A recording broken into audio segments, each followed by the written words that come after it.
Hello! Welcome to Architrave Gaming and FiLtheThriL's channel. So nice of you to drop by. Hi. Thank you, everyone. Hi, Architrave. Hello. How are you doing, Long time no Archmaster? see. I'm alive, having a good time. The Lord is very generous, blessing me constantly. Iron sharpens iron, as Yekrep in the server said. It's like I'm going through the fire and being made stronger for it. So I'm really appreciative, actually, of all the criticism. It's actually Sure. doing good for me. That's I just want to say I'm like pretty happy with how you're handling it. I think that you are getting a lot of positive things out of it, which I'm really impressed. So good job. Well, Way to thank go, you. man. Yeah, the whole the axioms of fundamental diegesis. I didn't have that written out before I got into the 4D role playing server, and people were like, "Hey, explain this better." I was like, well, I know this intuitively. I know that there's a different circuit going on. What are the circuits? And I worked through it, and I was like, this is such a boon. Like, now I understand things better because I had to explain it to someone else what I knew intuitively. So it's only been a benefit to me. It's really cool. Okay, so I am not 100% versed on your system or what has been evolving out of your recent discussions with people. So is that the thing that you tweeted recently? Is like 6 bullet points or something? Yeah, I think Okay, so. Are you on yeah. my X? Oh yeah, I followed you on X. Yeah. Wow, that's amazing. It Off posts like off once the a month. rails, at OTR roleplay. Okay, cool, man. Yeah, That's good to know. I'm blowing up in the YouTube. you're blown. All Well, I right. figured I'd follow the people I interviewed Well, at that's the. minimum. Oh no! Oh, Why lost did video. my camera die? Why would you die? You punched it. Please, I moved my mic. I didn't touch the camera. What's the problem? Oh, let me check the connection. Of course, we have to have technical difficulties right when we start. So I'll just go ahead and throw some words out there while you're doing that. I was talking to you, or I was listening to some things you had to say, specifically about the portrait of the soul, and I feel like that is and I hope you don't mind. I want to kind of talk. I want to kind of bounce 4D off of you while you're telling me about Architrave a little bit. The portrait of a soul, I view that as kind of like, actually, don't even know if you can hear me now, but I was assuming you can hear me. Portrait of soul, I see that as kind of like this, where you like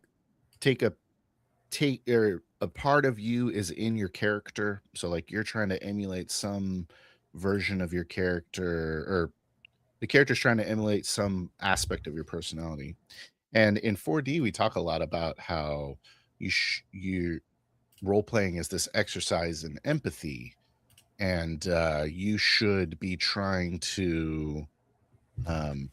It is one of the benefits of role playing is you are able to exercise this muscle that is empathy for others, right?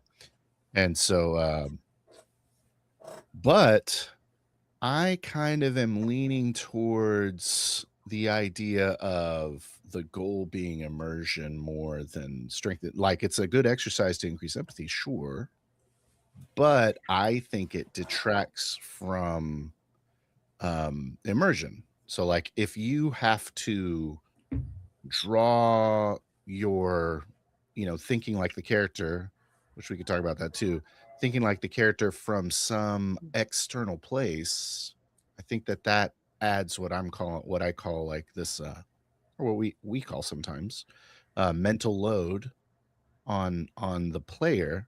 And that mental load is kind of like the opposing force, in my opinion, to immersion. So like if you have to invent something, then that's going to take away from like complete immersion. That's kind of my view on it. Not everyone agrees with me in 4D. So a lot of people are just like, just play anything. You can pretend to be whatever you want, which I guess is true. But Yeah. So I think you're touching on something that is vitally important in my paradigm of how I view, the arch game and all that. It's that what are we actually going for here? What is the actual goal?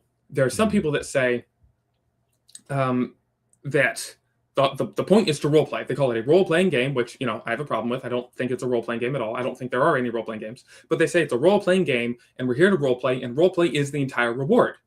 And if you just take role play itself and start to investigate that, you're thinking, oh, well, what is role play? Well, it's playing another character, and they really start to focus on that another part, a different character. And then it becomes an exercise in, well, how much of a different character can I play? How much different from myself?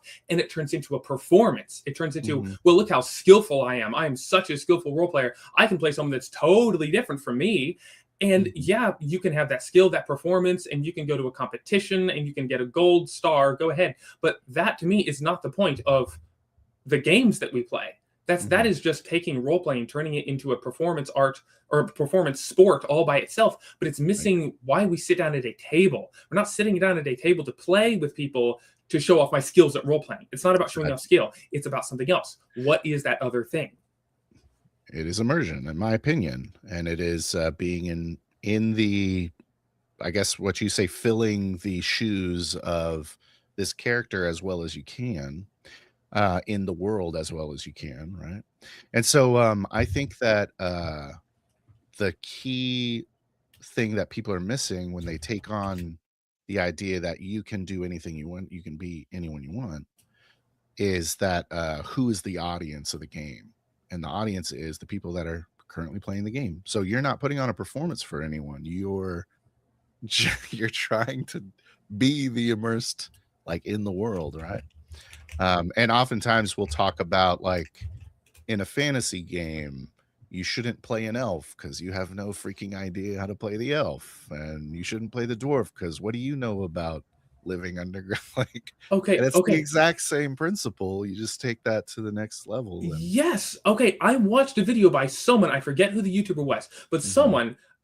It wasn't super old, but he might have been your age. It might have even been you. I don't know. But months and months ago, I watched someone talk about that specific thing. He said, you don't play, a dwarf because you don't know what you're talking about. I only encourage people to play humans in their games because you can only truly relate to a human. You can only truly get in the shoes of a human and not this elf and this dwarf and all this stuff. And I heard that and I latched on. I said, this is true. This is right. I want to come up with a way that you can actually roleplay an elf and a dwarf. But for now, there is something to be said. There's something valuable in fully identifying with your character. And that is where the Portrait of the Soul idea came from. I listened to this guy talk about it. I think that me and Max have said this a few times. So it could have been Max Boivin, who's my compatriot. But basically, often he will say the people that play an elf, they're just playing some version of a human. Yeah. And so it's like, it's not really an elf. You're just decided to be kind of a fruity human. A human with pointy ears. Yeah. And I have a video coming up. It might not come out for a month or something, but I have a video coming up about this that says, they're not humans. Stop playing them as humans, right? So it's in the works. It's on the docket. But yeah, that's the whole thing is like, what is the actual promise? To me, I look at the back of, I think it was Elder Scrolls Oblivion. When I was a kid, I looked at the back of it and it said, live another life in another world. And that has been the promise of not only the Elder Scrolls, but RPGs in general. Live another life in another world. And you have to really unpack that. First, another world, meaning the first quadrant, verisimilitude, escapism, you're in another world. But there's a second part of that. You assume that you're doing different things because it is a different world. Okay? And then the other part of the statement, live another life. It doesn't say be another person. It says live another life. Who is living this other life? You are. Yeah. You get to live another life. You aren't totally divesting yourself, leaving yourself behind, and being a new person in the world. That's not what you're doing. You are taking the fullness of yourself into that world and putting on a different suit. That is role filling rather than role playing. It's not a performance where, how do I make all the right decisions that this character would make? Well, now that's just a chore. You're just thinking about what you should do. Instead, it's no, you get to step through the looking glass. You get to enter Narnia. You take yourself with you, but you stop being Peter Pevensey and you become High King Peter. It's still you. And that to me is the promise. That's the whole goal of why we're here. And the exercising of that skill of like, let me play someone else, that's immersion breaking. Like you are now investing energy into what would this person do right now?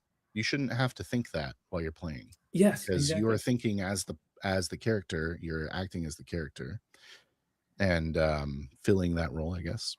And so, yeah, I 100% agree.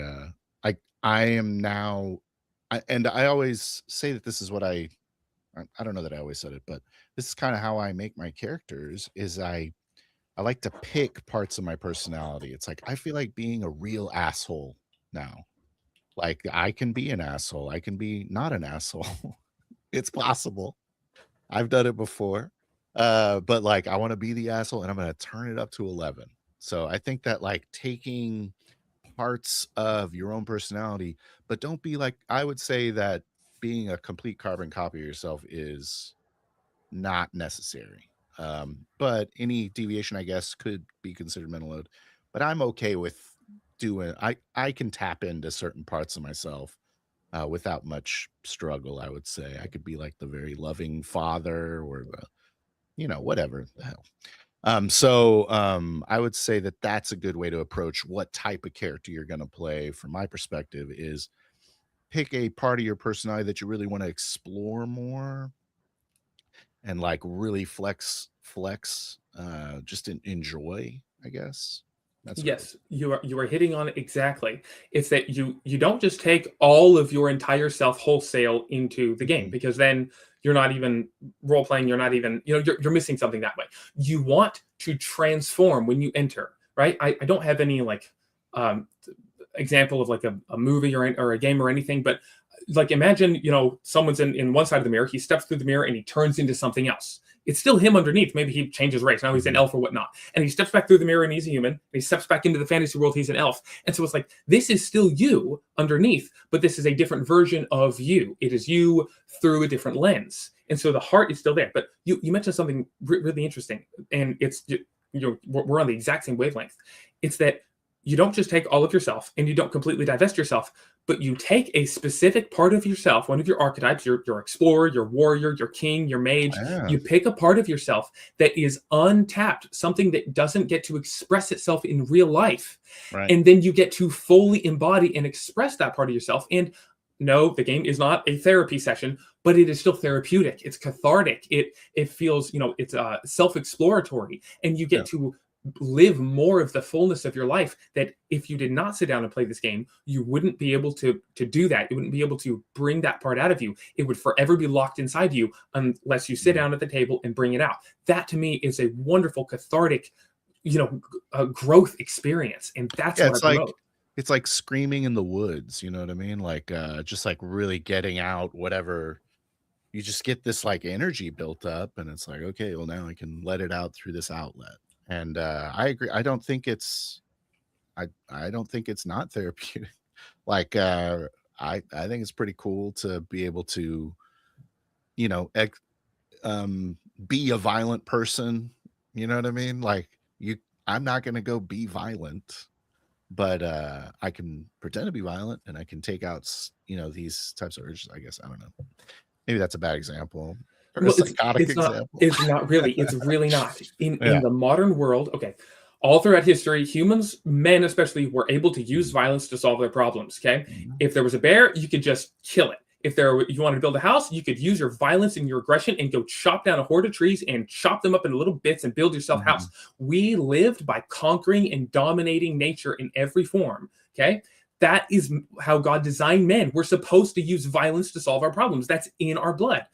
That is normal. The modern world makes everything, it removes our ability to exercise violence to solve our problems. Mhm. We have to use all these other things that we're just not meant to use. Well, like, sure, we talk and we cooperate and whatnot, but come on, men have always used violence to solve our problems. That, to like healthy in a right way, in a correct way. Obviously, I'm not talking about kill people that you don't Not like or anything. always in a healthy Yeah, way, but well, sure, violence does seem to solve but everything. see, in the same way that you can unhealthily use violence, you can also unhealthily use peace and not use enough violence. It's the same thing. Just as a person is mentally ill when they're just violent all the time, we can be mentally ill when we are just too peaceful all the time. And we need to get that violence out. This is why people work out. This is why people go shooting and do martial arts. Everyone knows this. But there's, a violence, sure, there's conquering, there is, being a wizard, being a mage, etc. There are so many different parts of ourselves that we just don't have an equivalent outlet for in the real world. Or if we do, it requires so much work, and we really do benefit from an easy access thing like sitting down at a table. I really want to hear what you think the aspect of the soul is that is mage. But before we get into that, I want to say I kind of lost my train of thought. But basically, yeah, men are designed to be like building and hurting things. That seems to be like what men are designed to do. So it's what we do. It's totally normal. It's totally healthy. Yeah, that's what I was gonna say. The idea of this like toxic positivity is something I noticed. Like men are really good at like telling people that they're wrong and being okay with it, like dueling in that way, versus always telling someone that they're right. Oh, you're doing great. Like it's so unhelpful if everyone's just always positive all the time. You know what I mean? So you need that I don't know what that has to do with what we're talking about, but it's something I thought about. Yeah, I'm a firm believer in yin yang. You have to have the positive and negative, masculine, feminine, light and dark, aggression, peace. Everything is healthy when it's in a duality. Your heart beats and it contracts, and it beats and it contracts or retracts, etc. Everything must be in duality. Everything. If you only stick to one side, there's going to be some dis-ease. I have a lot of like, that's kind of something I'm struggling with right now. I know you're a Christian. The idea of being like embracing light and dark as a Christian seems kind of strange to me. I don't know if you want to talk about that, but I don't know that we should. But that's something I'm kind of like, I've been thinking a lot about recently. Okay, you brought it up. We might as well talk about it, man. Okay, this isn't like, an official video on my channel or anything. Okay, so the embracing the darkness, that's something that I learned. Okay, you absolutely can embrace it. There's a certain way to do it. And again, this is just my experience. I'm not trying to tell you this is like straight from God or anything. I agree. But in my experience, I watched like a TED Talk and some other thing, and it just blew my mind. It's being grateful. It's being radically grateful for everything. The Bible talks a lot about gratefulness. It says, be grateful in all things, be grateful for all things. Whatever comes upon you, take cheerfully, take gratefully, etc. That's in Sirach. But I don't think people pay enough attention to that. The thing is, in real life, we often conflate gratefulness with gladness. If you're grateful for something, you're also glad that it happened.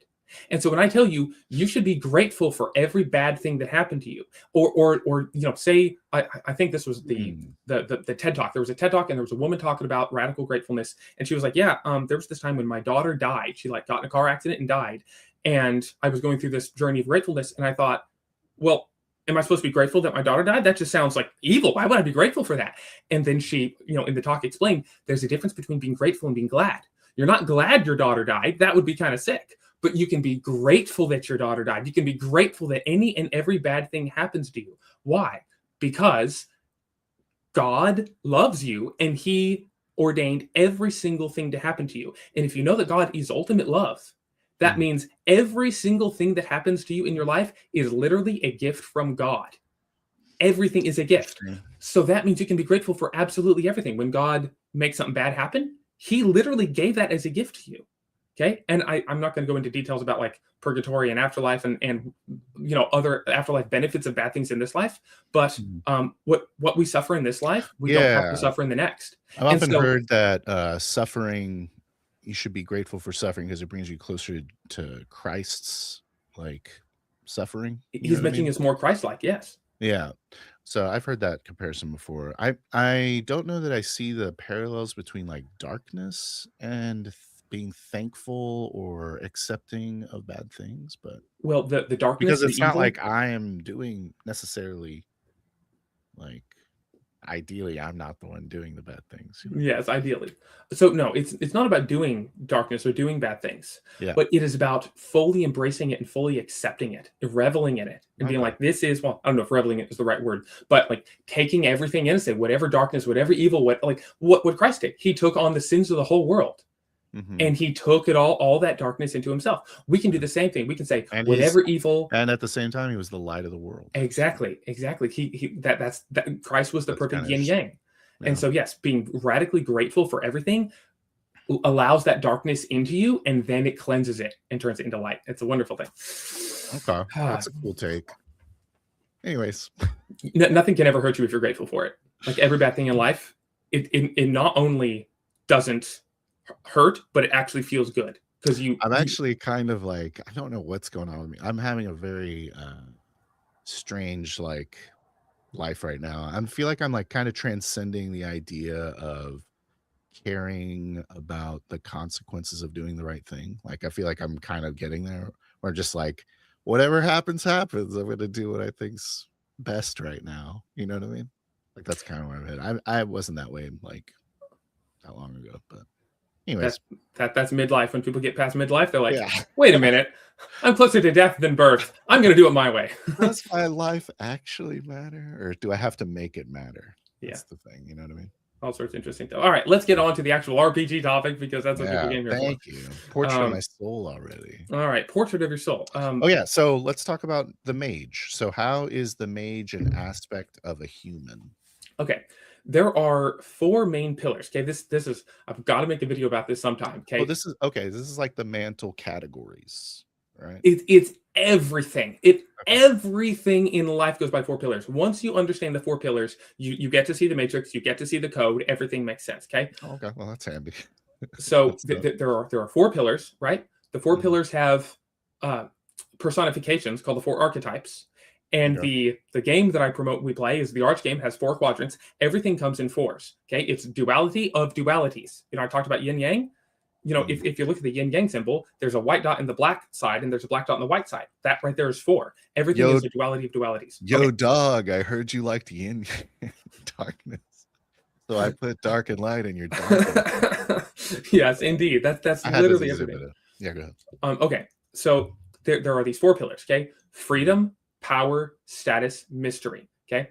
These are the 4 pillars of man, but these are also the 4 pillars of life. Everything you find in life, in video games, in tabletop games, in real life, everything you find in life fits in these 4 pillars. I think God made the whole world to fit in these 4 categories of freedom, power, status, and mystery. There's not a single thing that I can think of that falls outside of these 4. Hold on, let me think about it. Freedom, power, status, and mystery. Yes. Okay, go ahead. What about fish? Okay, so I can go through all of it if you're serious. I can literally do that if you want. I want to hear about it. Okay, so give me the fish. All living beings that I know of, I mean, there might be a couple that don't, but almost all living beings that I know of have all 4. Okay, freedom, ambulation, their ability to move; power, their ability to bite, eat, make a home, like overpower the world; status, their relationships with other creatures, right? And mystery, the thoughts inside their own head, their ability to hide, their own motives, etc. Everything has all 4 pillars. And so these pillars manifest in... everything has all of them. Well, no, everything is made up of a mixture of all of them. Okay, it's probably pretty difficult to find a thing that is only one pillar, right? Almost like the 4 like elements, right? Like well, yes, it also matches the 4 elements. Yeah. Air is freedom. It moves around. It's free wherever it wants. Fire is power. Earth is status. Earth connects everything, all the trees and whatnot connected to the earth. And water is mystery. It hides things, the mystery of the deep black ocean, right? This also ties to your 4 attributes: dexterity, power, charisma, and intelligence, right? Mystery, intelligence, the mind; charisma, status, your relationships with people; strength, your power, fire; and dexterity, air, freedom. Okay, this is why I have the 4 actions in my action economy: move, achieve, speak, and think. It's the 4 pillars, the 4 attributes, everything. When you see that everything is these 4 concepts, these 4 pillars, it all makes sense. This is why we have the 12 classes in D&D. This is why they haven't made any new classes in so long. This is why these are the ones that stick, because they fall under freedom, power, status, and mystery. They're each different aspects of the archetypes. Now, in my system, I have mantles and archons and whatnot, and I think they are truer representations of these archetypes. But still, everything, like, it's why there are 12. Everything falls by 12. Christ had 12 apostles. Everything goes by 12 because it is a multiple of these 4. It's 3 different 4s. Why not 16?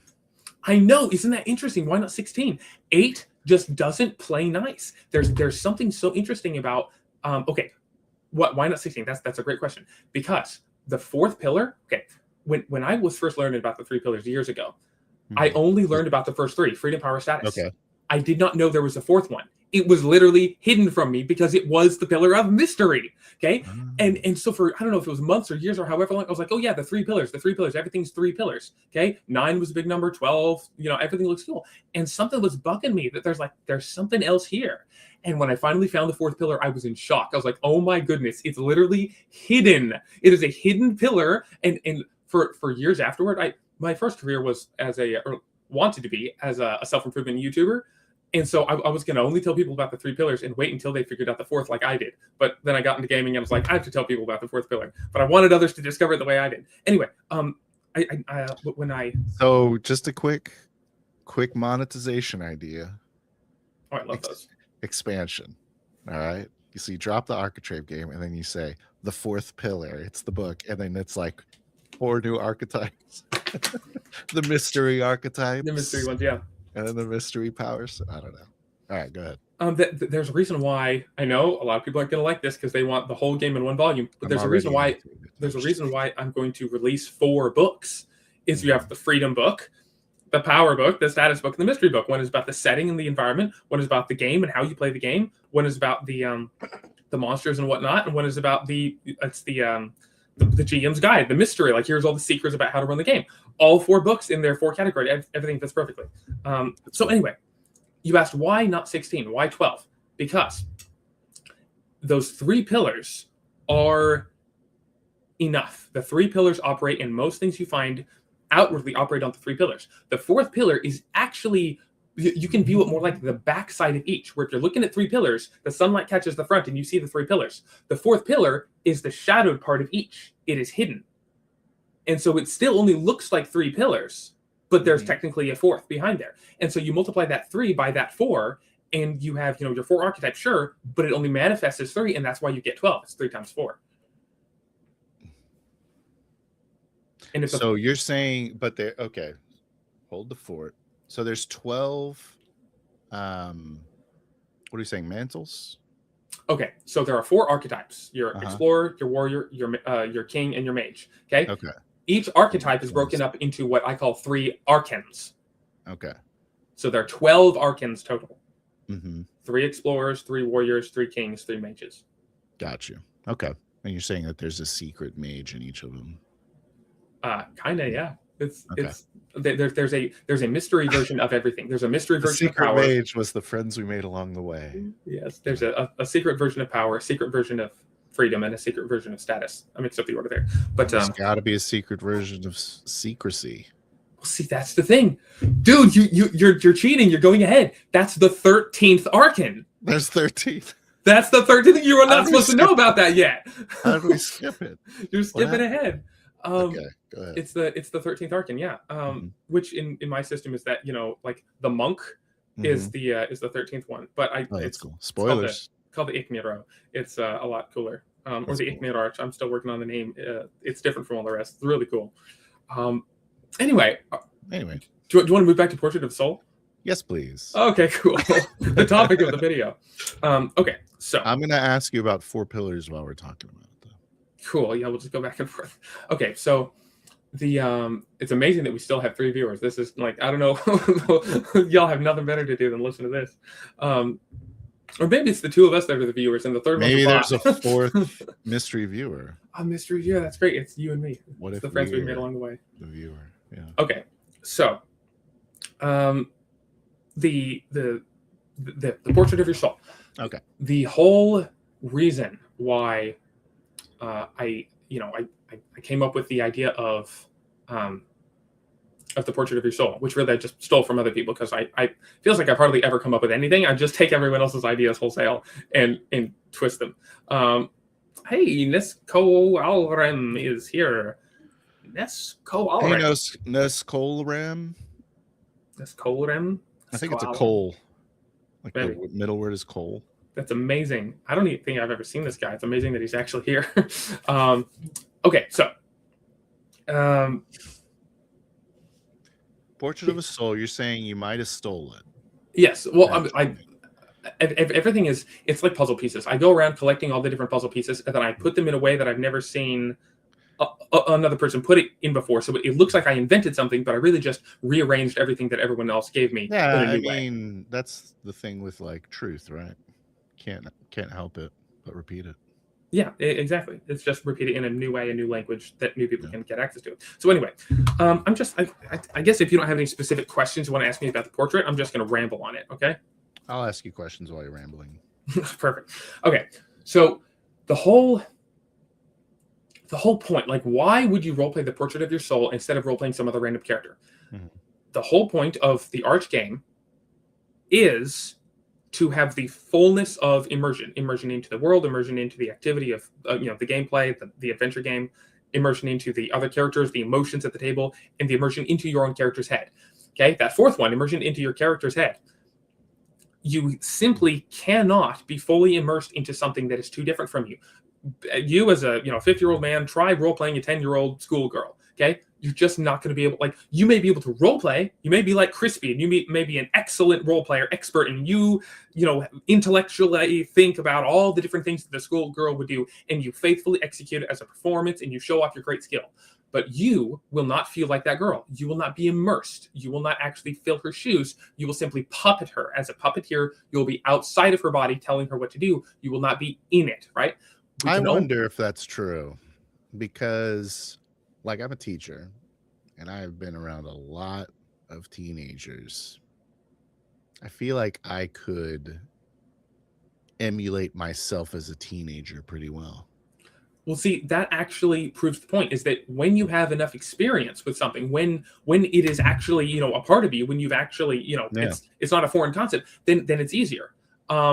That's the whole point of what I'm saying, is that the more familiar you are with something, generally, the more closer to your own experience, the easier it is for you to actually step into the shoes and become fully immersed. So I don't recommend you play some 1,000-year-old elf unless you have some really good lore and a really good setting that tells you exactly how they think and whatnot, which is something I'm working on. So in general, play something that is actually already a part of you. And my whole thing about that is, you take that, one of the many parts of you that is underserved in real life that you don't get to manifest very much. Like for me, it's the warrior, it's the conqueror, the one that gets to go out and fight and whatnot. I have to play by everyone else's rules in real life, and it would be nice to play a character that gets to go adventure and conquer and conquer a city and be a king and dethrone the evil despotism and get rid of the evil government. Right? That would be kind of nice to do in a fantasy.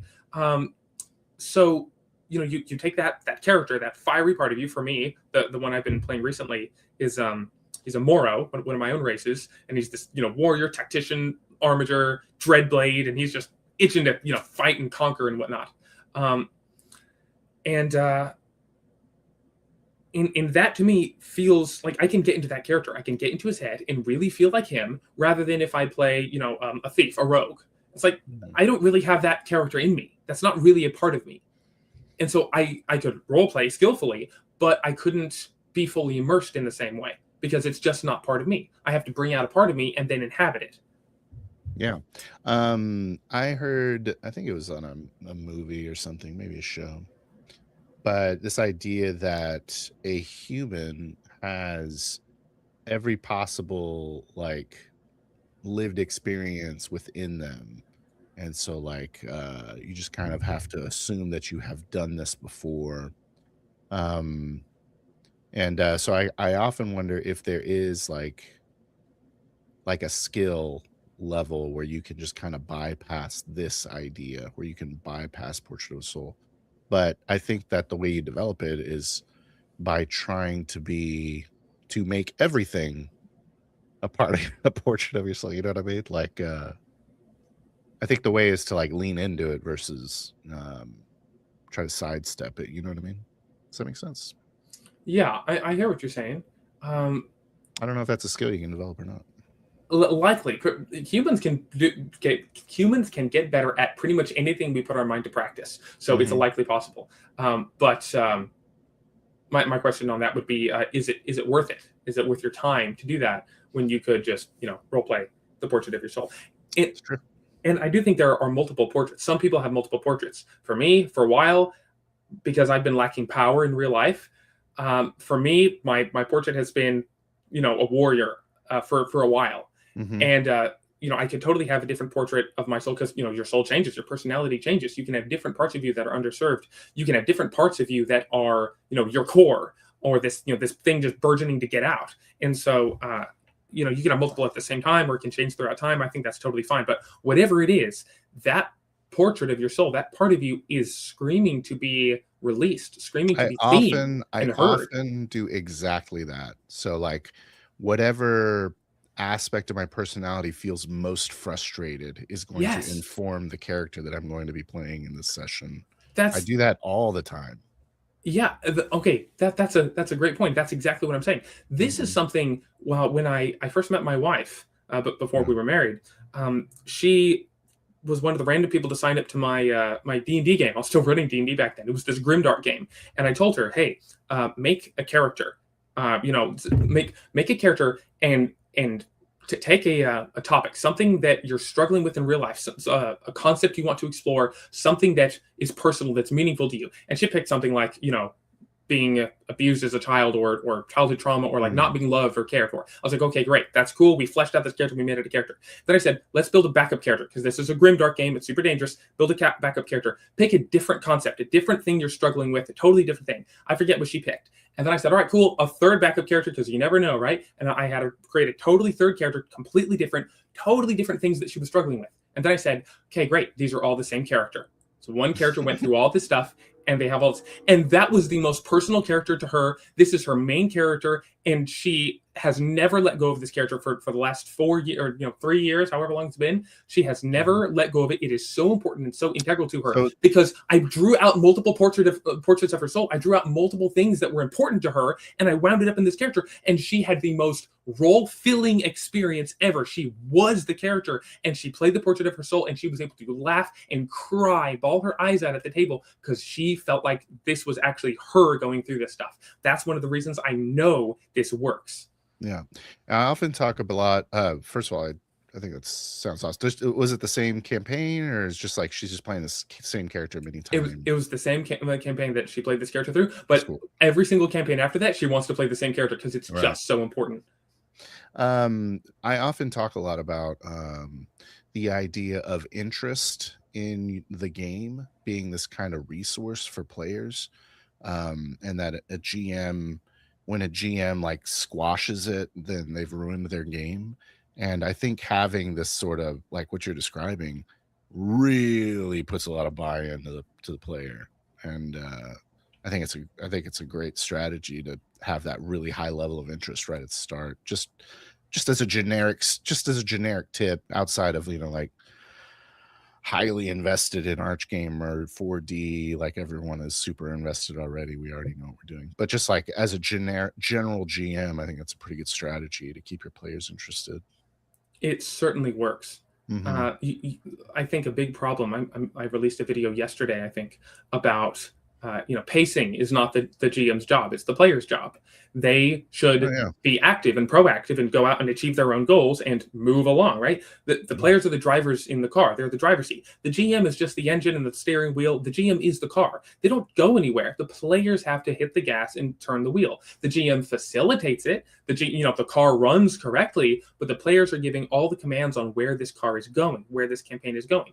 And if you have players who don't want to go anywhere, they don't have an itinerary, they don't want to go on a road trip, they aren't hungry, they don't want to go to Wendy's, etc. If they have Mhm. no goals, they sit in the car and they just expect it to just be a self-driving car. It's like, all right, it's a road trip. It's like, no, Yeah. you need to give the players a reason to want to go somewhere, and then you say, oh look, here's the car, this will get you there. And now they're interested, now they're engaging. That's one of the big solutions to the problem of players not being proactive, is bring them into the game, bring their character, their soul into the game. Watch them actually care once they feel like they are inhabiting the world, rather than looking at Conan who's inhabiting the world. No, let Mhm. them inhabit the world. Let them live another life in another world. Yeah. I think that a lot of times we talk about the idea that the GM, if the GM is driving, then it's going to ruin the interest. I think that what you're describing is kind of what I'm describing, a different angle for sure. And I totally agree with you. So do that. All right, let's go said. I was advised on playing something that resembled myself for my first game. My second game, I play almost the same character. A bit more refined, but still, same class, same-ish subclass. Mhm. Well, Mesco. So I think that the tweak I would recommend for you, sir, Colt Resco, is what we're saying is focus on this part of yourself that you feel like is not getting to stretch their legs as much, and then make that like a very defining aspect of your character. And I guess Arch made his wife do it 3 times and then put them all together. Yes, I made her do it. I bludgeoned her. There's actually a really good point to mention here. Don't just pick a part of yourself. Mm-hmm. Humans, in order for this to actually be, useful and cathartic and therapeutic, etc., pick a conflict. Pick a part of yourself where you haven't made up your mind. Is this right or is that right? It can be any real life issue of politics. It can be a personal thing, spirituality, anything you want. Pick something that you're not sure about, that you have an internal conflict, and explore that conflict through the character. Pick something that really matters to you, not something that you're like, oh, well, I love children and I hate people that hurt children, so I'm going to play a character that loves children. It's like, well, there's no conflict there. You're totally in agreement with yourself. Pick something that is in conflict, or something that is underserved. As Phil said, hasn't gotten to stretch its legs. Pick something that is suppressed in you. All this repression, suppression, pull those things out. Pull out the conflict and the repression and mix them together. That is dynamite. That is going to be a character that you can't stop thinking about. So that's interesting. So you yourself, the player, are conflicted about something, but the character would not be conflicted in this situation. They would like pick a side, and then you'd like run that, or are they also encountering that conflict? I promote full diegesis. I want you to think what your character is thinking. So if you are in conflict about something, you're unsure, you don't know, the character is also in conflict, and you get to explore that through the character. So, an example, I don't think there are a whole lot of people conflicted about slavery nowadays, but I'm just going to use it as an example. Say you were conflicted about slavery. You weren't quite sure if, early, Jews and Christians and lots of people all over the world had slaves. And, say you had all sorts of questions about what was right or wrong. Okay. Sure. You could, play in a really good setting that is actually that's actually exploring that concept and takes the concept of slavery and whatnot and gives it a fully new twist, where it's not maybe ethnicity or race based. It's totally different, or it has to do with criminals or people whose soul has been lost, or XYZ. Totally different version that makes you really question, what is slavery? What do I actually not like? Like, what is the problem? What is the wrong here? And so it's not just this absent-minded, oh yeah, slavery is bad. It's like, no, I know exactly what is bad and exactly why, because at first I was conflicted, and then I went into this world and there were no black and white, no clear-cut answers. Everything was so up in the air. I had to really explore this, slavery adjacent concept to really understand. And now I fully understand what I actually believe, and I know why I believe it. I'm not conflicted anymore. I laid it to rest, right? That's the thing. Of course, you have to have a really good setting that's not boring and generic and says, oh, look, here are all the slavers of this race, and then the other race are the enslaved. Like, wow, how original, right? That's not going to get anyone to really, explore anything. It's too boring. It's too generic. Everyone has already made up their mind on that subject. You have to really get into it. And that's a lot of what my settings are. There are some really evil people and factions and things that do some really terrible things, but it's in ways that you haven't seen before. It's like, wait, is that slavery, or is that like oppression, or like soul? Like, what is that, right? It makes you really think. It's not just generic on the face, on the nose, of the good guys and the bad guys. Like, there are good and evil, but you have to search for it. You have to really make up your own mind. What actually is going on here? What's right? What's wrong?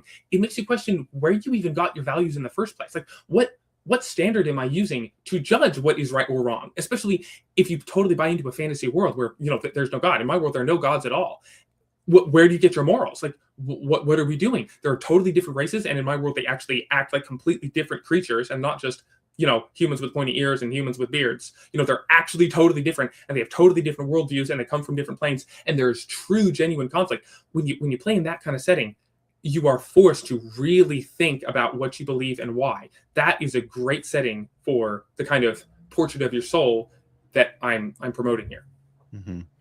That's those examples. They sound like they require a lot of the GM to kind of facilitate the So that would That's be the only concern I would have if you were to make a character. It's like, hey, my character's super concerned with slavery, I guess, or is confused about it. Then you're basically informing the theme that you want from your GM, which I guess isn't bad in like a session 0 or something. For me, that's what I would do with it, anyways. the thing is, that's what I'm working on with my setting, where Mhm. I intend to put in all the work to make the settings incorporate all of those things that humans like, dislike, question, etc. All the human experiences. I do all the work to put it into the setting so that the arbiter doesn't have to. And that if one player says, hey, I'm interested in exploring X concept, the arbiter flips through the book and says, oh, yeah, that is explored in the third era in this region. We can set a game right there. Mhm. That's definitely something I want to talk to you about some other time, about the idea of like detailed settings versus like low resolution Oh, I'd settings. love to talk about that. Yeah, that'll be a good topic for another Yes. video, though, I think. Because I think that's a real big difference between 4D and Arch game for sure. I think that's probably the biggest difference. Oh, I that and co-creation, which I mean, they're kind of the same thing. It's how fleshed out is your I setting and can how talk to you malleable is about it. co-creation if you want. I think that you I got think that's the same abused. thing. I think you got abused by co-creation a little bit in your experience with In my vetted co-creation. session. Yeah, Yeah. I thought that they did go a little far beyond what all the rest of them would have recommended. That was my hunch.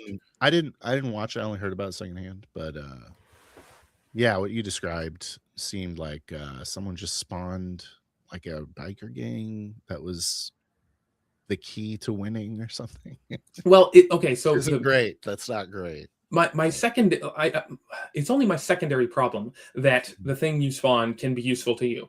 That's a secondary concern. That's not my No, main the point. solution. When it's the solution, that's Yes, solution, but not it just it progressed things forward. It didn't solve anything. We all died at the end, so it's not like it was a win button. But again, that in a high Do we want trust to talk game, about co-creation? Because we can make that a different video too, if you want. But I don't know. If you want to it, talk it, about it, we can. it works. I'm good talking about anything. What's Okay, let's our talk about it. Let's talk about co-creation. Yeah, okay, because I think co-creation and the whole high prep low prep are essentially the same beast. Is how malleable is the world and how defined is it? That Mhm. Is it prepped or can you do stuff on the fly? It's the same thing.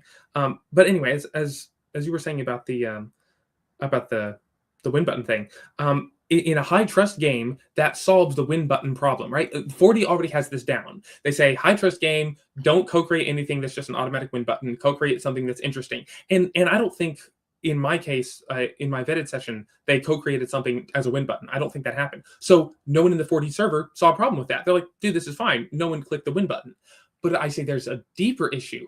The deeper issue is that the world is not pre-existent, and Mhm. players step outside of their own character's frame in order to enter the meta frame of the player sitting at the table thinking about what would be an interesting thing to happen right now. The level editor job. Yeah, exactly. They are no You'll go longer from their character. They are a level editor. exactly. Okay, so let me explain, because this is a misconception that I think that you have, because I want you to understand that co-creation comes from a place of immersion. So when you are in a 4D game, ideally you are thinking like you are in the world. You are fully immersed in the game and you're in the world. And so, and this is what I think the Arch game might not be able to do, because I don't know if it can or not. Maybe you'll tell me, but the idea of GM immersion. So like the GM is also immersed in the game. I don't know if that's possible in an Arch game. Maybe you can tell me. But put that on the shelf for a moment. Put a pin in that. But the idea is that me and the players, we are all imagining this world and we're walking through it together. And as we're walking through it, in my mind's eye, I am imagining the setting and I am describing the setting. The setting I'm describing may not, if I'm a player character, the setting I'm describing may not have been, or the things I'm describing may not have been yet described by the GM, but I am describing them because in my version of the world that I am immersed in, they exist. So I am making them exist as I walk through this world. And so it is a byproduct of immersion. It is not like, let me put this in because it's my turn to paint the painting. It's just I'm in the world. So this is here. Oh, there's a cat. A cat walks by. Like in my head, there was a cat. So That's why I told you there was a cat. You know what I'm saying? Yes, I totally understand. That's what I So think. that is when co-creation happens. It is, I don't have to ask the GM if something exists because I have already created it in my mind, and I'm letting everyone else know that it's there because we're walking by it. And Yes. okay. And I totally understand that. I think that's something that Super Stealthy Pancake mentioned. He explained it to me. I totally understand. And there's a coin flip here. There's something that's not just one way.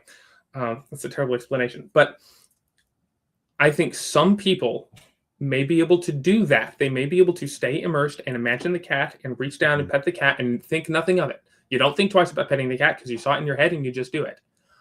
And I think you have to be pretty experienced and pretty skilled to be able to do that. And even then, I think it is only able to be done for minor things, such as you're in, the GM describes a bar, and you go and pick up a bar stool and sit down at the bar and say, bartender, give me an ale, right? That is something where the GM didn't describe the bar stool, but he said bar, and bar means bartender, bar stool, etc., right? And so you went and interacted with something that you imagined there. But the key difference for me, that the thing where I put my focus on is, did you have to think twice about it? Or was it completely automatic? Did you pick up the bar stool and not think twice about it because you were certain the bar stool was there? You never even questioned whether the bar stool was there. Of course it was. You just interacted with it. Or did you give any thought at all to the fact that you were adding this to the world? Okay. If you had to give any thought at all to, okay, I am technically adding this, which I'm pretty sure Pancake had to do to mention his hideout nearby, I don't see any way that you can mention that without losing that fundamental immersion. Okay, so I need you to recognize that that game that you were in is a little bit of a training game. So there may be some people maybe not playing perfectly. So it may not be the perfect example of 4D role playing. Possibly, I didn't watch it. I don't know. But the point of co-creation in that scenario where I'm spawning a cat is so that I don't have to think twice about it. So that I can stay immersed and just pet the cat. I don't have to say, do I look for a cat? Is there a cat?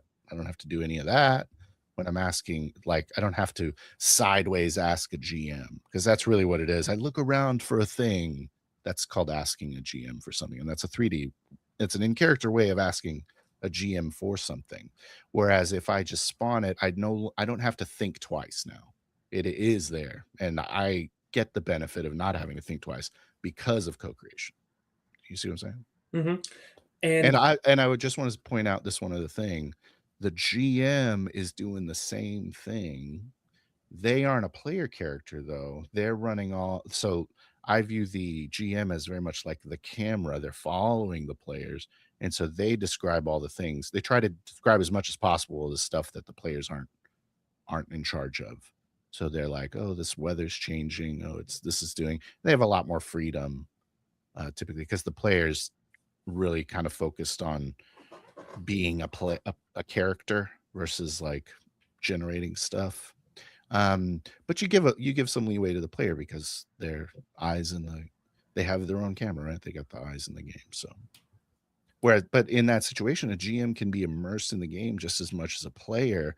Maybe not as much. That my goal, it's like an aspiration, is to be as immersed as any other player because I am currently experiencing the story the same way that the player characters would. See what I'm saying? I don't know if you can do that with an Architrave game because you have all of this like hyper detailed lore knowledge and then like things have to fit in. So I feel like you're making sure everything's right versus a GM and 40 players. They're pushing through a game. So that's why I think that is more of a boon for like 40 for immersion than having like a highly detailed, highly lore specific world. I know we're moving into that topic, but this is good. I like when things flow. That's really interesting, Phil. There are a couple of things here. One is the GM being immersed. I personally, in my games, feel very immersed, especially when I am role-playing characters. I just roleplay the character. I have no script. I have no idea what they're gonna say. I literally just embody them, inhabit them, and they say things. And when I'm done, I'm like, okay, so what did that character say? Like, I wasn't here. I didn't hear. I wasn't even there for it, right? Like, not. Arch is in the room again. Yeah, it's like I totally zone out and I roleplay character and I just do stuff. I say stuff. No mind to no meta thoughts at all. No, well, I got to make sure the NPC stays alive so that they can do the quest later. Zero meta thoughts. I am just roleplaying the character. I want to be really clear. I think you're experiencing immersion in the same way.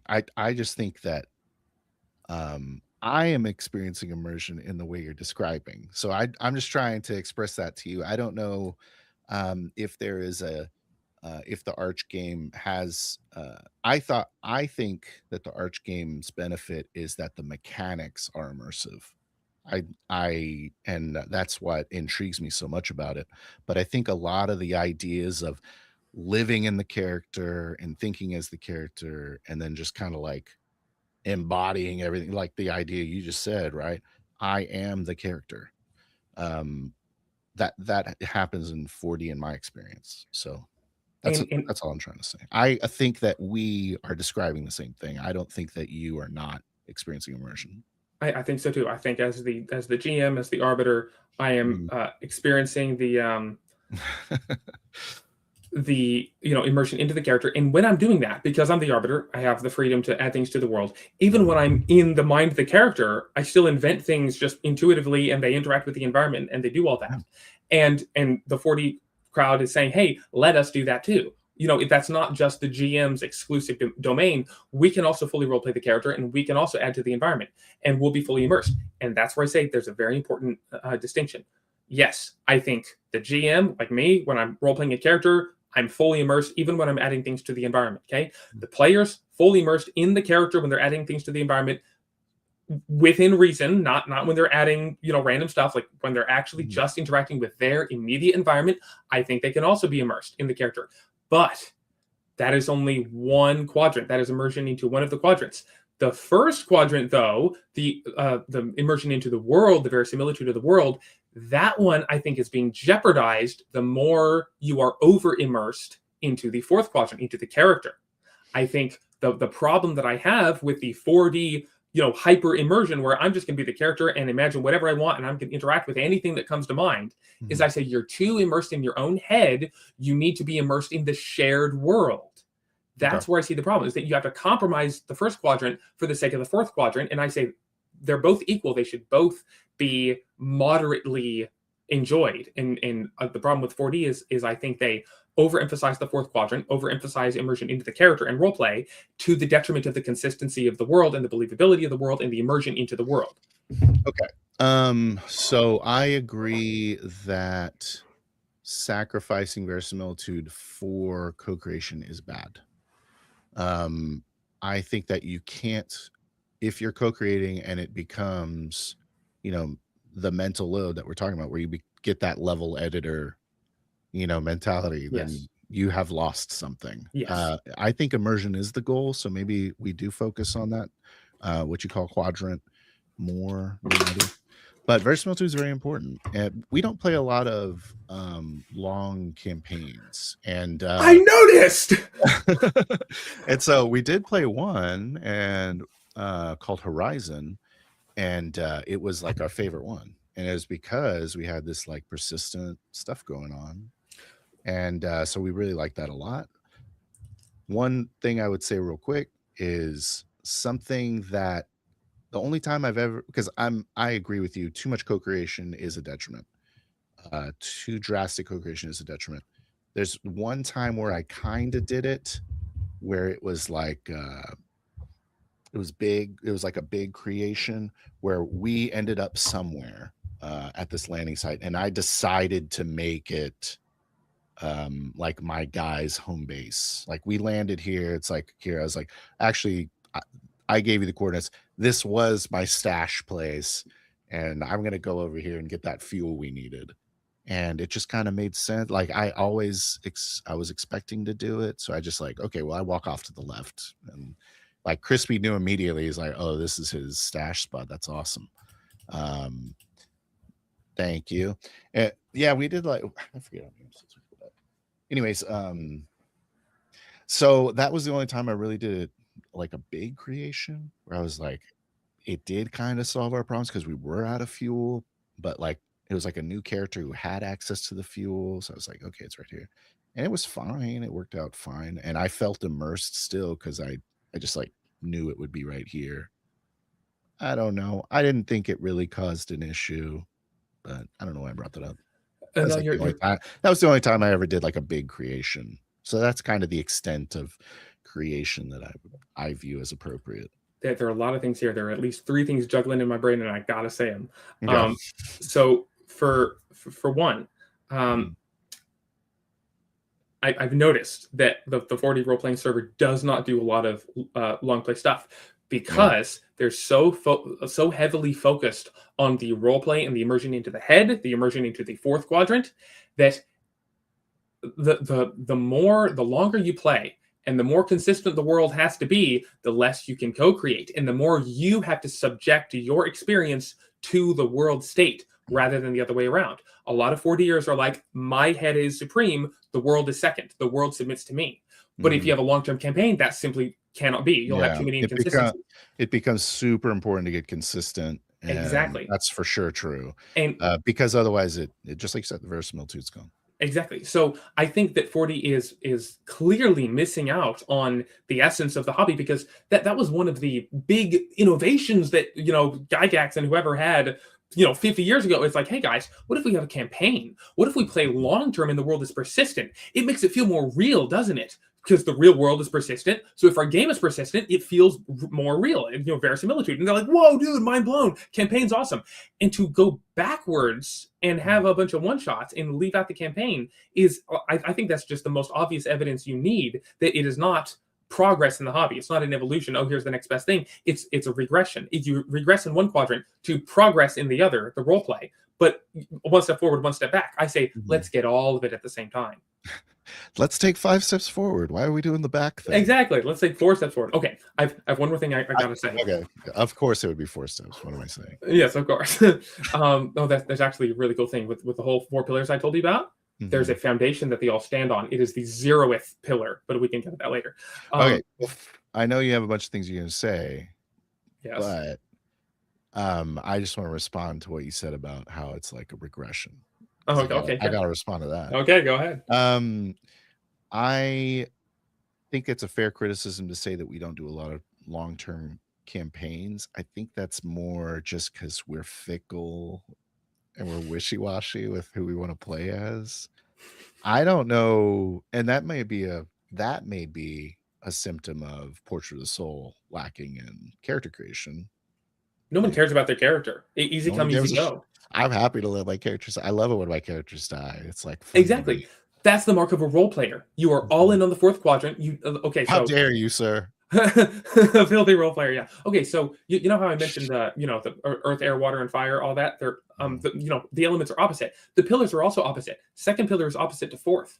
So the gameplay itself, the adventure game, the winning and whatnot, is opposite to the role play. And they, when you go more into one, you go less from the other. That's why so many role players are into rules light systems. And so, yes, you don't want to win. You don't want to compete and fight and whatnot. That's the last thing on their mind, because they are hardcore role players. And they're in the 4th quadrant. They're in water instead of fire. And so it all makes sense when you see the quadrants and the elements and how it all works out. You can understand their psychology like that.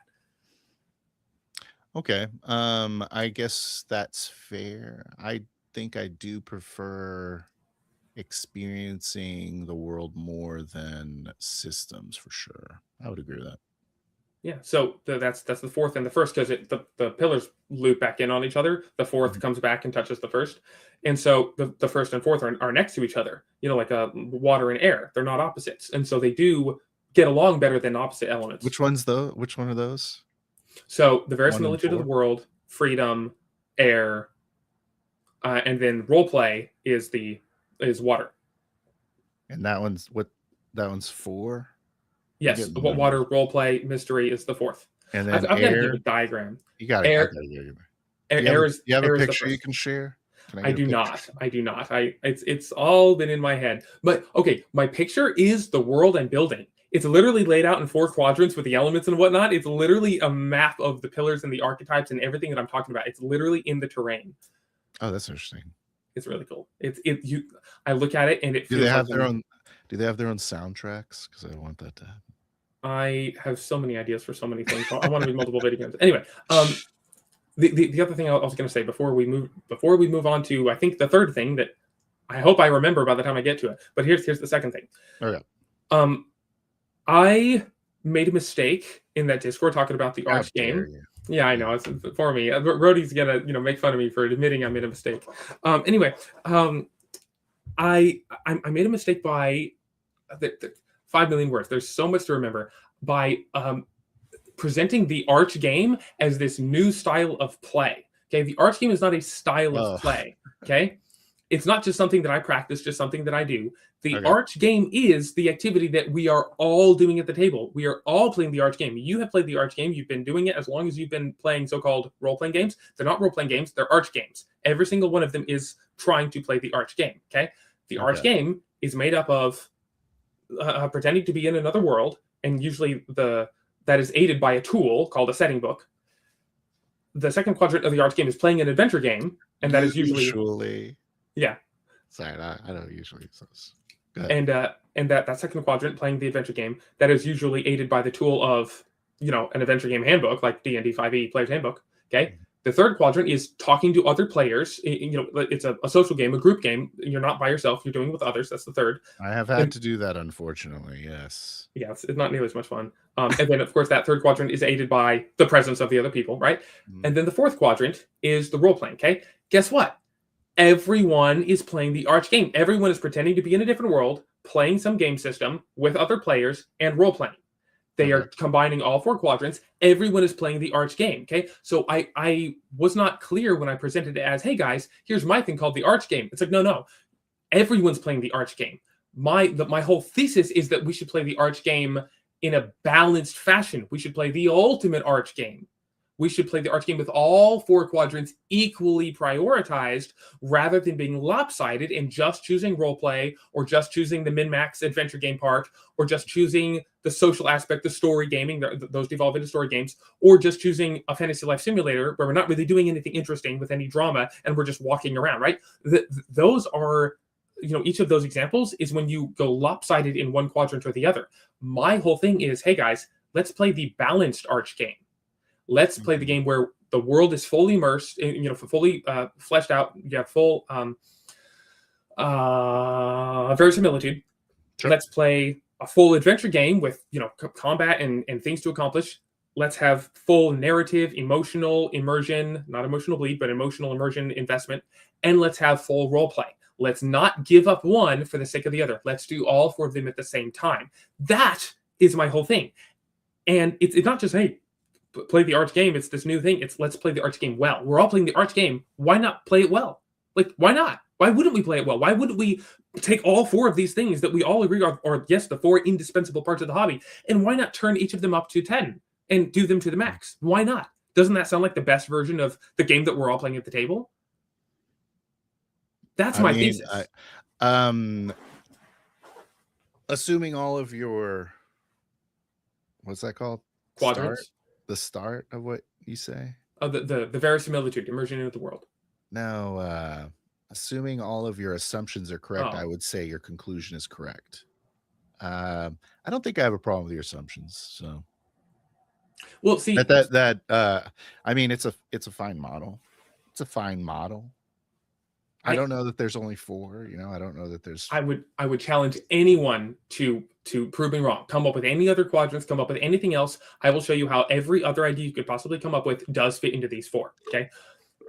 I've got to pick on. It's a functional model for sure. Yeah. It is. It's very functional. I've been working on this for years. Okay. I've got to pick on Crispy for a second. Okay. And a few other people in the 4D server. Oh no. Okay. I know it's gonna get me banned and whatnot. Disavow. Disavow. No, I've already been very well disavowed in that server. Been there, done that. Okay. So lovingly Papa Chris. I've got to pick on him for a minute. Okay. In the server, I think it was right after we were talking about he may have said it in the interview with Alexander McCrease, and he may have said it in the server after. I forget where he said it. But he said something like, well, to me, role play is the reward. I don't need some other reward like conquering a kingdom or winning a fight, whatnot. Role play is the reward. My question at the end of the game is, did I role play well? And to me, that's it. And I would challenge him and say, I left a comment challenging him. I don't know if you read it. I would say, Crispy, that's not it. That's just one quadrant. You want immersion into the world.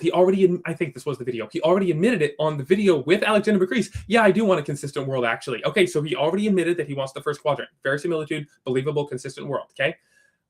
I'm pretty sure he wouldn't argue that he wants the third quadrant, which is talking to other people, right? He doesn't want to do it alone. He wants to do it with other people. That's the whole fun of it, right? If he wants to argue with me on that, that's part of what he's saying. Yes, okay. He's saying role playing is the reward. I would say that involves talking to people. And he definitely likes the role play, but the thing that's opposite of role play is the adventure games, the actual mechanics. And he's like, I don't need that. I don't need to win. I don't need power. I don't need fire. I don't need conquest. I don't care about that part. Okay. And I'd say, I kind of agree with him. Okay, Crispy, go ahead and play, a mother of 7 children, and go ahead and role play her going through her day and picking up after the children and doing chores and cooking, and go ahead and play a long-term campaign. Play 40 sessions of that. Tell me how long you last. It's like, no, you're not okay with just role playing. You are not content to just role play. And well, did I role play? Well, no, we want to role play doing something interesting. We want the second quadrant. We want a game. We want conquering. We want objectives. We want something. It may be low priority, but he cannot honestly say, I don't care. I'm only in it for the role playing. That's simply not true. Everyone is in it for all 4. I would say that Crispy is more. Sorry, Crispy, I'm going to talk for you. Is probably more into exciting things happening than me or Max, for sure. Okay, there you go. Crispy, you're not just into role playing. I mean, why can't role playing be exciting things? I don't understand the difference, I guess. Well, he said to me, the reward, it was in the context of Alexander McCree's game, Adventure Conquer King System, Imperial Imprint, where, you go out and you adventure, you conquer, you own lands and whatnot. I'll get to you in just a second, Elf Hunter. Go out, own land, you conquer, etc. I don't know that it is. I don't know that it is the Arch game though, because Arch game says all of them are equal, and I would push back against any 4D player that says that's mechanics are equal to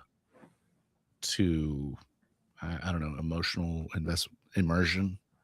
I don't think any 4D role player thinks that. If anything, it's mechanics are in the way. Exactly. I think they're all lopsided and they're all tending toward that. There's definitely a side of it where it's like we're all playing Pathfinder and we're all playing Axe now. So exactly. it's like we're growing into mechanics more.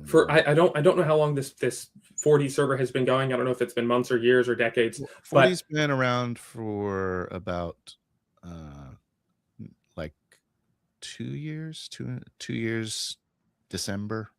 So like 2 years and a few months. It's a baby. Okay, so that makes sense. People find this new thing, 4D, the 4th quadrant. Wow, we can really maximize our 4th quadrant and we can maximize immersion into the characters. This is awesome. Let's go all in on that and ignore the other quadrants. It was a pendulum swing. It was, well, we're tired of all the min-max gamers. Let's go the absolute opposite way, throw the baby out with the bathwater, and let's just do full-in immersion. And after 2 years, people are like, I kind of miss the mechanical backbone of the game. Like it makes it real. It makes it matter. It means it's not just wishy-washy, whatever I want in my head. I actually want the world to give me a little pushback. I want the rules to restrict me. I want the world to be consistent. And more players are moving the other way. I'm sitting here looking at it saying, yeah, I told you so. The ultimate version is all 4 perfectly balanced. We never talked to you then. What are you talking about, Arch? Where were you when we were role-playing? Where were you, Arch? I was not the savior that you needed. The often needed. We needed you then. Elf Hunter says to me, and probably most 4D role players, all of that is included when I say roleplay. And this is where I'm trying to give people the vocabulary, because that's not literally what the word roleplay means. And if we use a word like roleplay, which has a specific meaning, to include verisimilitude and combat and emotional investment, then it's not a functional word anymore. I want to divvy everything up so that we actually have the vocabulary to say, this is exactly what I want. I want this quadrant up to 50%. I want this quadrant 90%. I want XYZ. We have to be able to have that vocabulary. Otherwise, we will continue to have the confusion we have at every single table where people sit down, they say, I want a role-playing game. and that means nothing nowadays. No, We had that absolutely. we had that discussion on our interview where it was basically like you invent new ways to say things, whereas we are like repurposing words to mean what we think they should mean. So it's kind of an interesting distinction between those.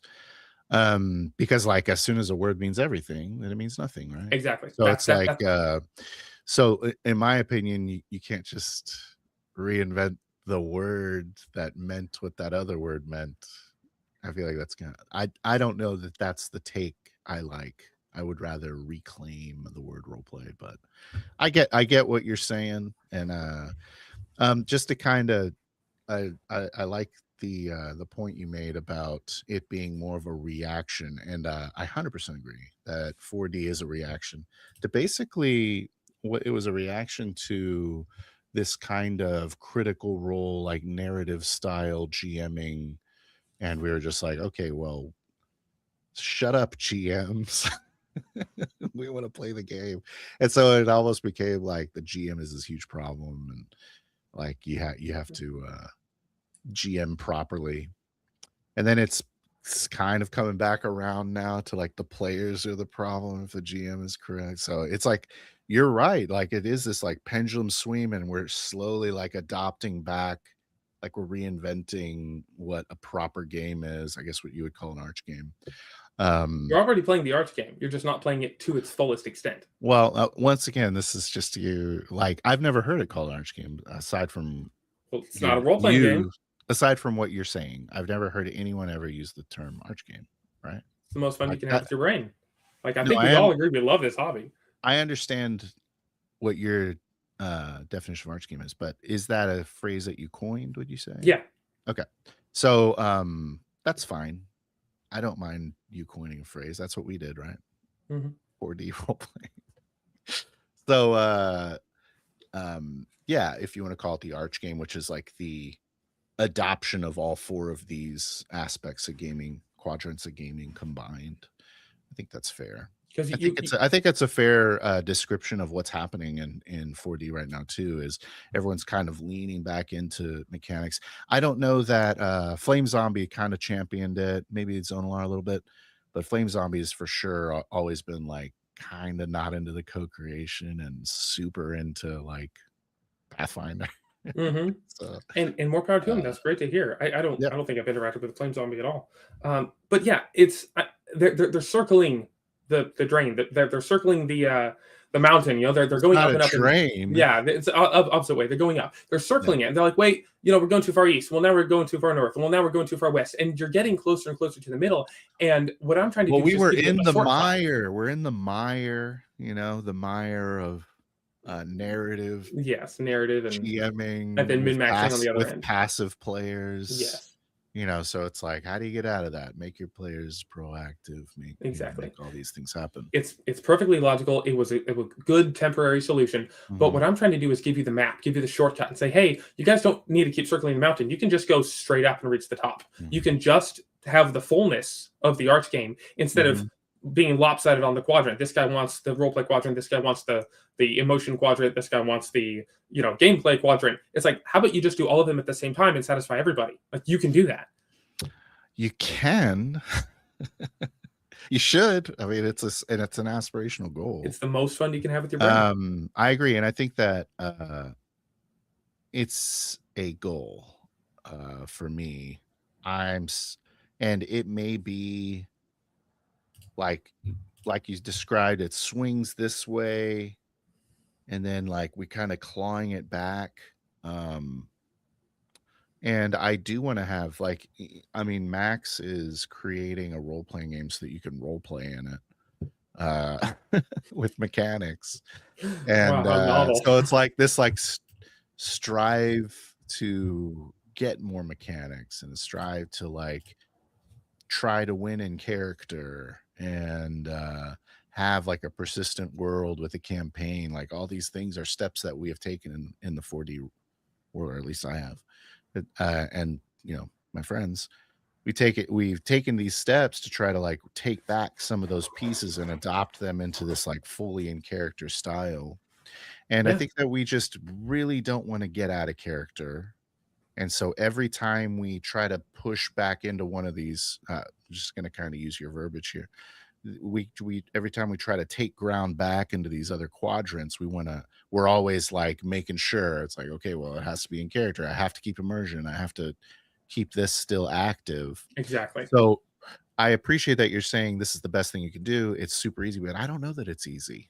I don't know that it's No, I didn't say it was easy. I don't think I okay. said that. Well, you did describe 40 as being like you have to have these like expert players, but the same thing, if not more so, goes for the perfect arch game, like top tier arch game, as you're describing it, would require a very skilled player and a very skilled GM for sure, right? I think I've described it as being on an elite sports team, which is actually something Yeah. that Alexander So, McCrease described. But well, I'm not an elite sports team, I had you something know. I'm just a little boy. we lost it. It's lost in this mire of narrative story GMs. Yeah, that is something that my system, my actual game system. Remember, the Arch game is just the role playing game. It's just the thing that we all play, no matter what system you use. Everyone's playing the Arch game to one level or another, right? Mhm. My actual game system that I'm developing, I've been working on it for like 8 hours today, is called Arches of Apsildon. It is a specific game system with rules and mechanics and whatnot. That, along with my setting, along with my monster book, along with my GM guide, all of those are there to actually make it as easy as possible for everyone to play the Arch game to its fullest extent and to reach the Arch dream. Because a lot of people are playing the Arch game, but they don't reach the Arch dream. They don't fully perfect the Arch game and play it to its fullest. And so my system is there to help you do that. You can play my system without actually reaching the Arch dream. I mean, you could just play the system poorly and play the Arch game poorly, but the system is designed to be immersive and diegetic. And as you said, you can play all those other quadrants without leaving the role play because the game is designed to support all of that, and it's all in character, immersive, diegetic. Like the way that the cleric gets their miracles back is that they pray and they go on pilgrimages to shrines and whatnot. And so you have to actually role play and do what the character would do in order to get your mechanical benefit. It's all perfectly merged. That's why that's why I abandoned mechanics, is because I don't think can you get to the arch cream. What am I saying? Can you get to the arch dream and then harvest the cream there without your system? Can you do it? Can you get the arch dream with these crunchier GM negotiation systems like Daggerheart? No, not And Daggerheart, not Blades in the Dark. okay, well, None of what those. does it take? Like, what do you need? You, I'm getting rid of mechanics, right? you would have to have a robust system. Yeah, The you have to closest have the thing appropriate system. The closest thing I've heard of is Axe 2, but I don't think it's there because I don't think it's fully diegetic enough. I know that he focuses on diegesis, and to be fair, I have not read his book, so I'm not certain how the rules work, but I know it's massive tomes full of tons of rules, and I don't think that I don't think that's going to be diegetic enough. I think it's too rules heavy in order to actually facilitate the arch dream. I think it would get in the way of the arch dream. Now, again, I don't know for sure, so Alex, don't bash me, please. So then that quadrant, it's like that's kind of why we ignore it or go to a game where we don't need it. Exactly, because no game out there is good enough to support it. This is why I'm so excited to be working on my system and to hopefully release it one of these years, is that I think this will actually bring everyone together and satisfy, like, you have no idea. It'll satisfy the story gamers, and it'll satisfy the hardcore role players, and it'll satisfy the Pathfinder and character builders from D&D, and satisfy the Alexander McCreases of the world that want a consistent world. That's what I'm going for. I'm going to I'm going for the system itself to as closely support the 4 quadrants of the Arch game as possible, where the two are nearly indistinguishable, where you are playing Arches of Apsildon, and you can't help but reach the fullness of the Arch game because of how well it's designed. That's what I'm going for. Yeah. And that's awesome. Like I think that's also what Max is trying to do is I don't know that he'd say it the way I don't know that he'd agree with me even at all. But he's for sure trying to get like a crunchy game that you can role play in. Like that's the goal, right? A game with some heavy crunch to it. that And you he's been can working on it for still like be in character. he's been working on it for like 10 years. So he's doing an awesome job. I wouldn't be where I am today unless I had watched his videos, watched his stuff, taken a bunch from him. Mm. But yeah, I pulled this up with Joshua here. He said, to invoke a check, you must roleplay. That is literally what a role-playing game would be if they existed, where the rules would say you must roleplay in order to do mechanical things. Okay, I've never seen a game that says you roleplay and someone's going to judge how well you roleplay, and if you roleplay well enough, you succeed on your check. I've never seen that, but that is literally what a role-playing game would be. Because no game is like that, we do not have true role-playing games. I don't know if I agree with you. I think 4D is that. So like you can't do anything out of character. So But that's not the system. So it's like you are not going to make a check unless you role play the reason why you would make the check, or role play the thing you would do that would cause the check. Maybe that's not exactly what he's talking about. So you have your 4D style, and you might have a GM that doesn't call for the check unless you roleplay properly. But you can have another GM that absolutely allows you to just push a paper button and say, I attack. And he says, roll, and you roll and do it. No roleplay required. The system itself does not require roleplay. The GM would require roleplay. But there's no game system out there that requires roleplay. I agree. Yeah, there are no role-playing games. You can facilitate it through style, I guess. Exactly. Is my point. Role-playing is the purview of the people at the table. It is role-play is not held within any game book we have. There's no role-play in any game manual. It just doesn't exist. There are no role-playing games. There's role-playing tables. And I think that's the reason why we don't, or at least I don't, care that much about system, as long as it's not in the way. Yes. I'm really, really looking forward to releasing mine. So Elf Hunter said, I don't think armor class, and character level are diegetic enough. You can work around it fine, but it's not my preference. I totally agree, Elf Hunter. Guess what? In my own system, Arches of Apsildon, we got rid of all of those. Okay?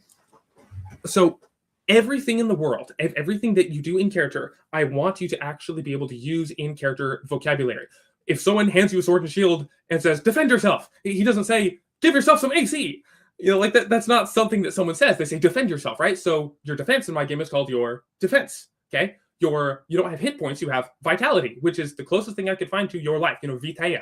It's like Latin vitality. It's like, hey, do you have any life in you? Are you dead? That's asking how much vitality do you have? Like, are you alive? Right? That's the closest thing I could get. The only non-diegetic thing in the entire thing is the numbers. Okay, and we have to have numbers because we have dice. So you have a 15 strength score and you do 5 damage, etc. That is the only non-diegetic thing. Everything else is immersive language. They say, defend yourself, attack him, save yourself. Like for a saving throw, I might actually rename saving throw. I don't know. But every single thing is immersive, diegetic. All the languages in the world. You don't have spell slots. You don't have long rests. Everything is like, oh, do you want to rest overnight? Do you want to take a full rest? Do you want to keep watch? Do you want to eat some food? Take a rest? Yeah, that's opulent resting conditions. You'll really recover more effort when you do that, right? You'll restore yourself. Or, oh, you ran out of effort. Now you're exhausted, right? Everything is immersive and diegetic. We have no game terms that you have to keep track of because everything is, just makes sense. On the face. It's crazy how similar, like, your goals are to Bastard Sword, which is Max's game. He's very much into the system is basically allows you to say a sentence in character that describes that hits like system beats. You know what I mean? But yeah. Anyways. Let's see. Broken Empires. Yep. I think Broken Empires is kind of cool. Did we hammer it? I just want to say, as far as Portrait of a Soul goes, it is definitely a question mark in 4D right now. But I for sure agree with your assessment of it, as far as like it reduces your mental load if you are playing an aspect of your personality, and it increases interest if that's an aspect of your personality that you are struggling with or want to embrace. So I would say that's my summary of my view on it. I don't know what you think. Yeah, I think the Portrait of Your Soul might be one of the easiest things for 4D to adopt because it's already right in your wheelhouse. It's like, hey, here's the fourth quadrant. Do more of the fourth quadrant. Like really get into the character from internally, right? I think that the only pushback you'd get is from people who think that role play is a performance and it's a skill and it's about how well can I show off that I can play a character totally different from myself, right? That is too much of a distraction. And if those voices are too loud, it may scare people off. But the second great benefit of role playing the portrait of your soul is a related concept which I call role filling, where instead of having to pretend to feel something or think about how the character is feeling and then like, oh well, I guess he's scared, so I'm going to act scared, you actually feel scared, or you feel thrilled, or you're angry, or you're sad, etc. It's so much easier to role fill and to actually get the fullness of that third quadrant, the emotional investment. So much easier to do when you are playing the portrait of your soul, because now those things in the world that happen to your character feel like they're happening to you, because you are in the world and not just this character that you're puppeting. Mm-hmm. I think I'm going to start a new segment of videos that are role filled, and then as a play on my name. I don't know. I agree. I think that is very much a proper way to role play, as I define role playing. So where you are just acting as character, because you are the character, like because you have taken on the skin of that character. I don't know how else to say it. You're the character. You're in the character. I don't know. I guess we'll say role filled. Yeah, but it's an F, guy. Where did my thing go? Yeah. Boom. It's right there. There we are. Boom. It's right there. There's only one L, though. There's only one L. There's only one L. It's just Phil. That's all I got. That's all I got for you, Archmaster. I appreciate you talking to me about it. Appreciate you, man. I love talking to you about the Arch game. I'm excited for it. I want to see the mechanics flesh out.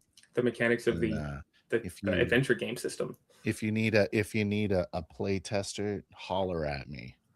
That would be so cool. If I could get some play testers, I'm working on beta 0.2 right now. It has ballooned so far out of what I thought it was going to be. I thought I was going to have a couple spell check things and print it, but it's like, no. So many major things are changing. You're going to be bigger than Acts 2. Oh no, you're going to get your 4th tome. They only have 3 tomes, I think. That's the thing about it.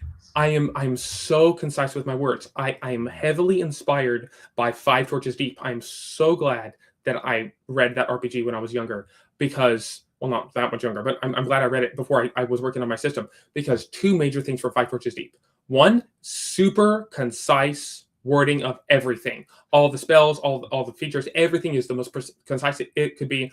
I didn't know that you could actually have complete rules that were that concise, so super inspired by that. Secondly, their character sheet is wonderful. They have things lined up in rows where here's your intelligence score, and here's the amount of supply you have, which is determined by your intelligence, and here's the amount of spell slots you have, and here's the amount of XYZ, all in a line because it's all connected to intelligence, right? You go to your strength, here's your strength score, here's the attack you do, and the damage, and the amount of load you can carry, all in line with strength. I was like, this is beautiful, this is wonderful. And I modeled my whole character sheet off of that, and it's just intuitive and it flows. There are just so many, not innovations, but so many things that I've just stolen from every other game out there to make Arches of Absalom as good as it is. And I'm so excited to show people. Steal all the good things. So all that to say, it's very concise wording. It's like 1/4 the size of how 5e says something. 5e takes like 16 pages to give you basic rules. I take 4. Okay. You know, it's super, super, super concise, but it's fully robust as 5e. 4 pillars of pages, maybe. Yeah, amazing. I'm gonna add like 30 pages to my in this update. There's so much in the file. Anyway, yes, thank you for streaming with me. Thank you for inviting me on and coming up with this. If you need someone to bounce these quadrants off of more, I'm happy to join you, or whatever you got going on. Whatever you want to do, let me know. I'm happy to. I'm always afraid of being too pushy with people. Mm-hmm. Except in the 4D server, apparently I wasn't afraid to be pushy at all there. But I don't mind people being pushy with me, because I don't mind being pushy. So okay, cool. All right, cool. I might reach out to you next time and be like, hey, let's stream. Don't be sad if I say no to things. Oh no, that's fine. Hey, it's kind of a relief. It's like, oh, yeah. She wasn't like, I would feel worse roping you into something you didn't want to do, rather than if you just say, no, not today. Then no, I'm relieved. I'm an asker, not a guesser. Cool. There's like the 2 types of people, right? The people that like ask for what they want, and the people that never ask and then get upset when you don't give it to them. You know what I mean? Yeah. The insufferable. I'm talking the about insufferable people. They're called women. I'm sorry, I got a little spicy there at the end. Also familiar. All right, well, I'll thank you, Josh and Elf Hunter and Spawner and my brother. Thank you all for and Nesco. Thank you all for coming in. Thank you, Phil. Y'all have a good night. Thanks for watching. Hope you learned something. And good night. God bless. God bless.